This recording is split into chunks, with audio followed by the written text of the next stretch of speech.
Well, hello everyone, welcome to another episode of FlatWebTV. This is episode 30, I believe, and it is my first solo episode, so bear with me, I'll do my best. Obviously coming off of Voodoo Jam, lots of things to talk about for that, but before we do so, I wanted to get into Effraim's pick of the month. Going back and forth on Facebook with Effraim this month, he had really 3 edits in mind that he wanted to give some recognition to. And I pushed him, I said, you got to pick one, and he did, but he said, make sure you mention these other 2, and I am more than happy to because I think they're awesome. The first one that he wanted to mention was the edit from 10-year-old Japanese writer Takumi Isogai. You might have seen his King of Ground run from a couple weeks ago. It was a flawless run, which for anybody is difficult, and for a 10-year-old to do that level of tricks on the biggest stage in Japan.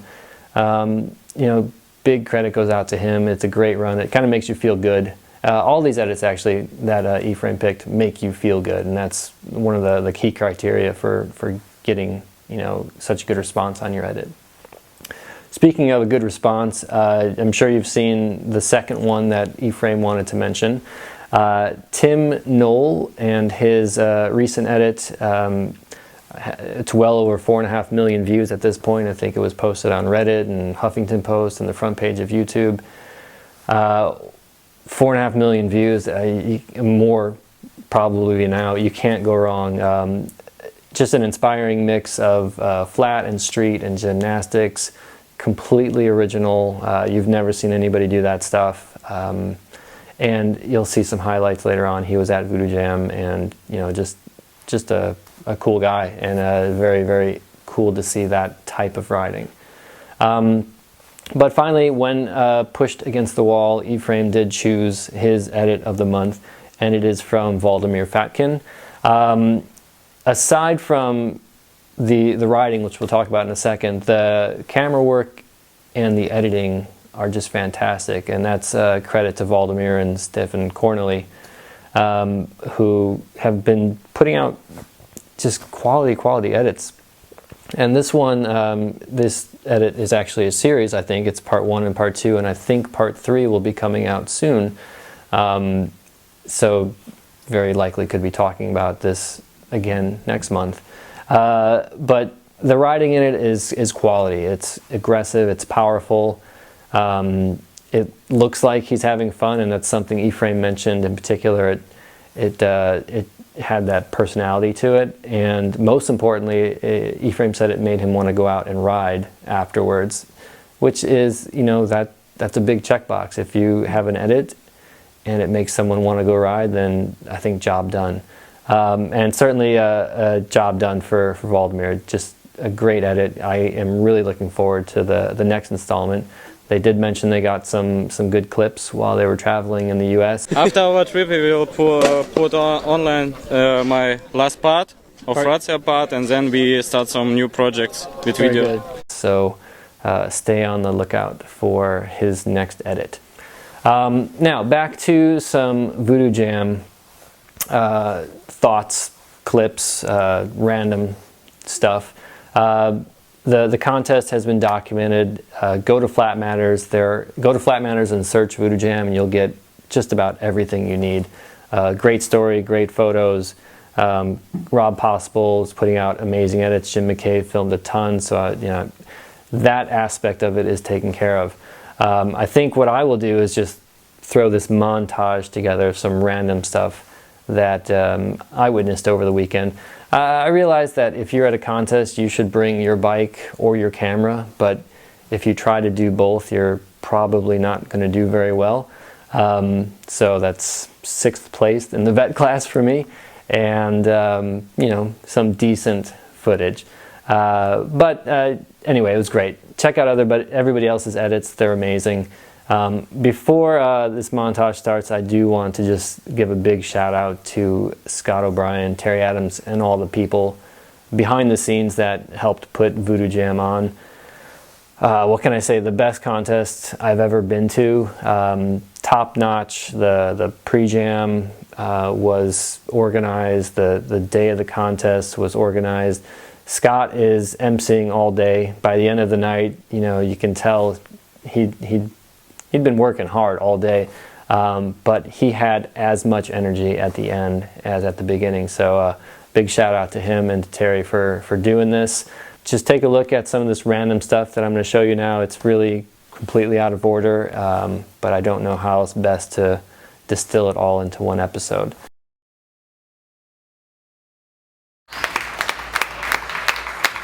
All right, 12 hours from now, 12 hours from now, history will be made, right?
How's it look? We look awesome. But seriously, the vet class just went down. We had what, 10, 11 people? Oh man, yeah, it was great. It was so much fun. Everybody was out, you know, giving you guys the love. That was super cool. That was super cool. It was very strange to see Matthias or Vicky or Hero in the audience watching me ride, because that's just like wasted time for them, right? No. It's respect. It's total respect, and that's why they're amped on it just as much as we are. So yeah. So for the vet class, what were the highlights for you?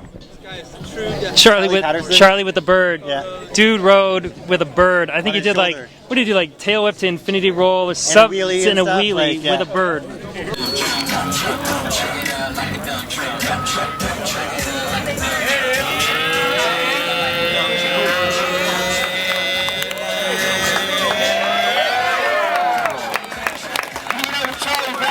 And if you had to hazard a guess at his age, what would you say? I heard it. It was like he's like 56. So a 56-year-old bird on the shoulder.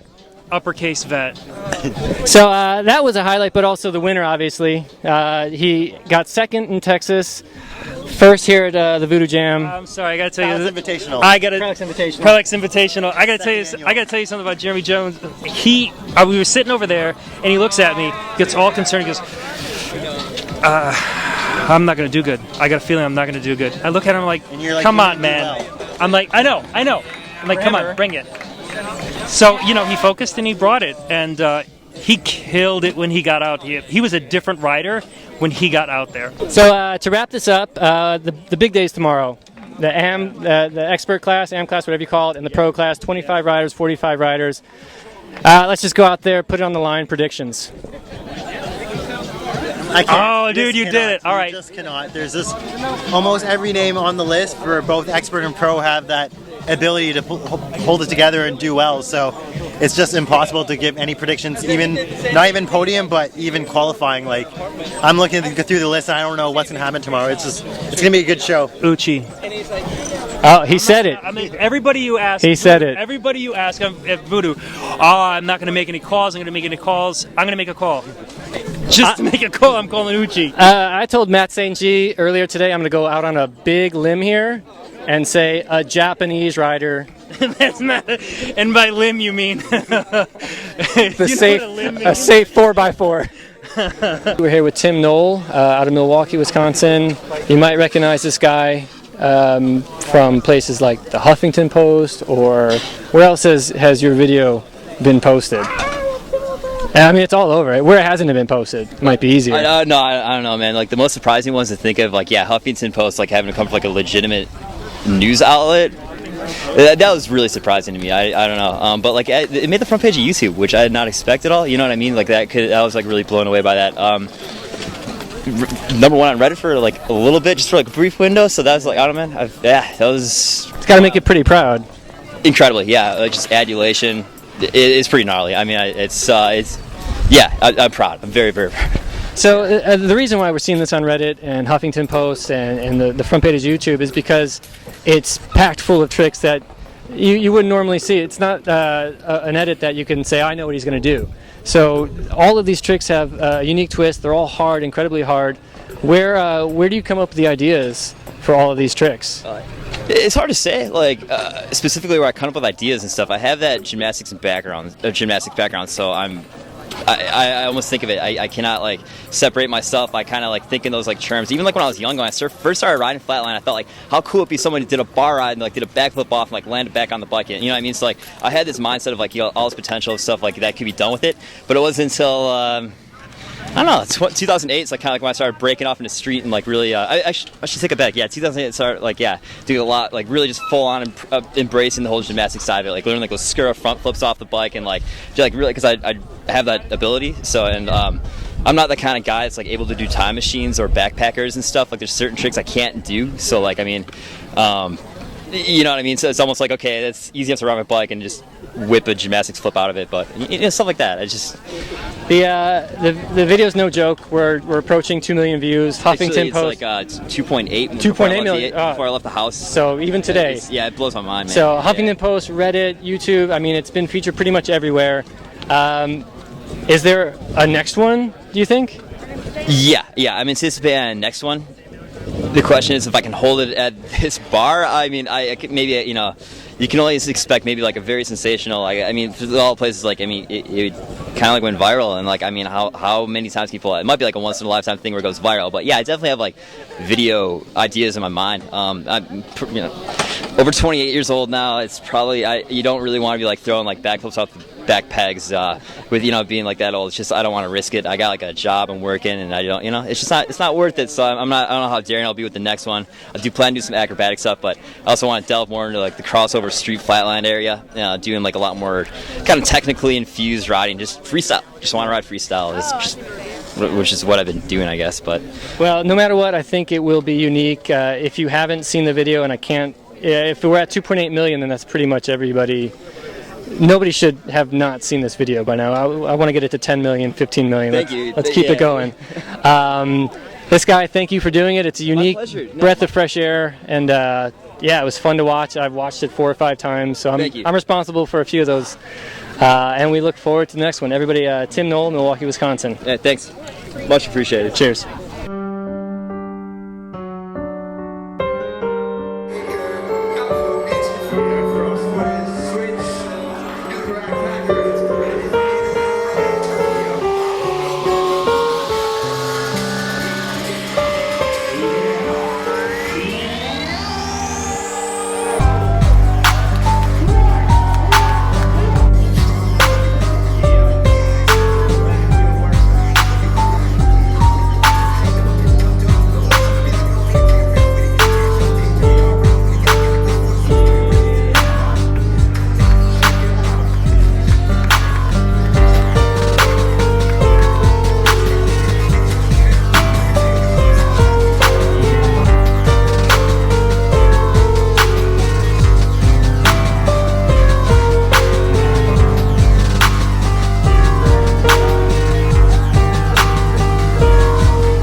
All right, well, that was a little piece of what Voodoo Jam was like for me.